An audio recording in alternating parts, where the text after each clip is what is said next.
Alex Perez versus Muhammad Mokaev. This is another fight in the flyweight division. Alex Perez, 24-7. He's 3-2 in his last five.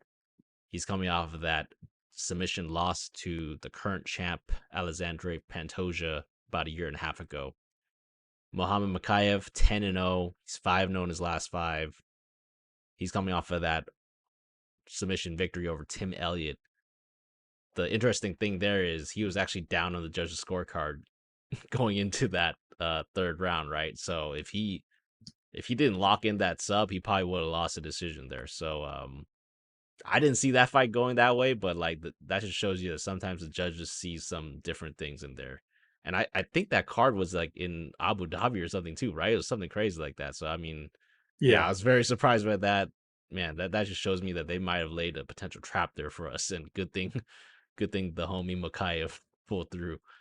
Looking at the odds for this fight right now, we have Makayev at minus 300, opened up at a minus 325. Gerard, I'm actually interested to hear your thoughts because I know where I'm gonna be in this fight, but I really want to see where you're at. What do you think about Perez versus Makayev here?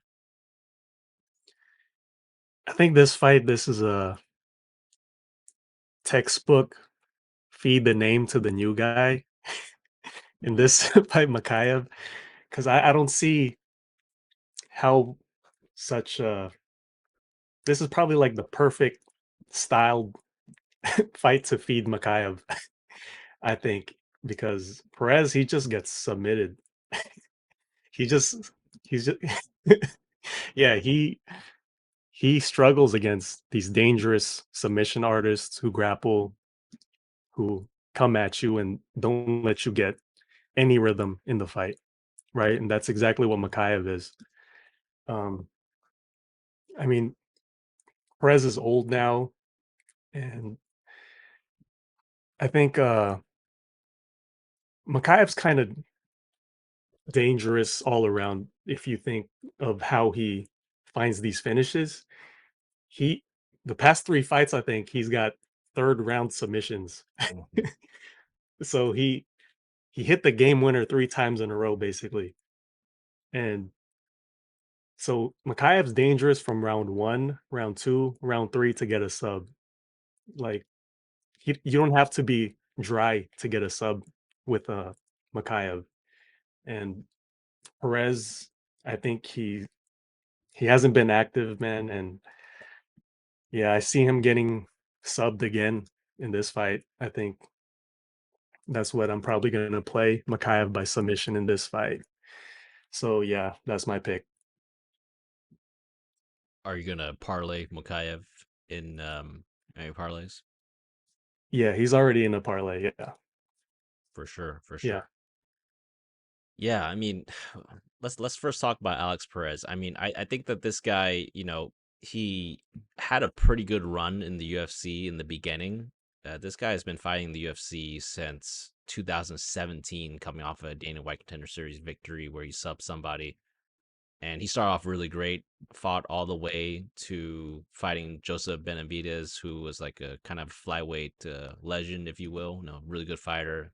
Lost that fight, continued to win, and then he ran to Devson Figueiredo, got choked out.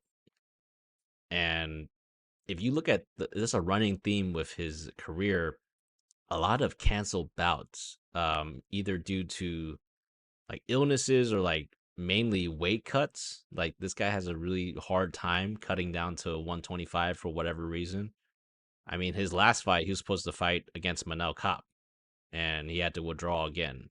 And if you're just looking at this topology of him, I mean, he's had one, two, three, four, five, six, seven, eight, nine, 10 canceled bouts in the last 3 years for a variety of reasons, right? Mostly due to weight cuts. So, um, yeah, it's gonna be hard to back a guy like that. Going just back to his skill set, though, I do think that he's a solid striker. Actually, a pretty good striker in my opinion. Like his leg kicks are really good. If you just watch that fight with him and Formiga, he destroyed that guy's legs and finished him via leg kicks. not many leg kick KOs in the UFC, so he had one of them in the history of the UFC. I do think that his takedown defense is actually kind of solid, but if he's fighting against a guy like Mokaev, who's a notorious chain wrestler, he's gonna have to keep on defending those takedowns day in and day out. 77% takedown defense. Once again, though, he's gonna have to keep on defending those takedowns. Now, he does have a 44% takedown accuracy. I think that he does have some good takedowns himself. He lands 2.84 takedowns per 15 minutes, which is per fight. So I actually think that I don't know if he's as good as a matchup that you're saying. I do think that he has some qualities that he could do to Mokaev because we saw Mokaev. He's been in trouble in some of these fights. Even though I love watching him, I mean, look at that, Hafe Fayao fight. This guy like literally tore his knee, and all credit to him though. He showed that he was an absolute dog as a heavy favorite. Tore his knee and still got the submission win in round three, 30 seconds away from that fight being a decision. So this guy goes for the finish, man. Like, and then the Tim Elliott fight, that would have been a loss on his record right there. Still won via submission. So if we're just looking at his record, I mean, he's fought some pretty good fighters. I think Cody Durden's a good fighter in that division. I think that Energy, he's kind of redeemed himself. I think he's solid. He got that victory. Malcolm Gordon, maybe not the best. I think that Hafel Fiao guy is actually pretty good, and Tim Elliott's a good vet. So this guy's been fighting some good competition. I do think that eventually, though, I think we're gonna see that Perez is there's the reason why he's pulled out so many times, and I think it's because his body is kind of deteriorating, and I think that this is kind of the feeding the old line to a young line. Because if you just look at this, man, they were trying to feed Perez to multiple guys throughout the last few years in the flyweight division, right? They try to feed him Yeah, to some battlers. France. I know these guys are really good. Like Askarov, that guy's good. Amir Abazi was supposed to potentially fight for the title. Kai Kara France fought for the title. I mean, Manel Kopp probably was gonna fight for the title, right? Like these are all like title contenders. So yeah, and also one key thing to note: this fight card was supposed to be in Saudi Arabia, I think. But obviously some things couldn't go through and I guess they didn't want to pick up this card. So I think that they were obviously trying to push Mokaev in a good way here. So I'm going with Mokaev. I don't know if he's gonna sub him. So it could be sub or decision, but man, like minus 300 right now for Mokaev, I still think that's a steal. He opened up at minus let's see, 325. So there's a 1 point he was actually at minus 400. So I mean, I think that you're still getting decent value there. I'm gonna fade Alex Perez, and I'm going Mokaev to keep his undefeated streak and keep it alive. So yeah, he's a parlay piece for me. I'm gonna be happy to stick him in some parlays.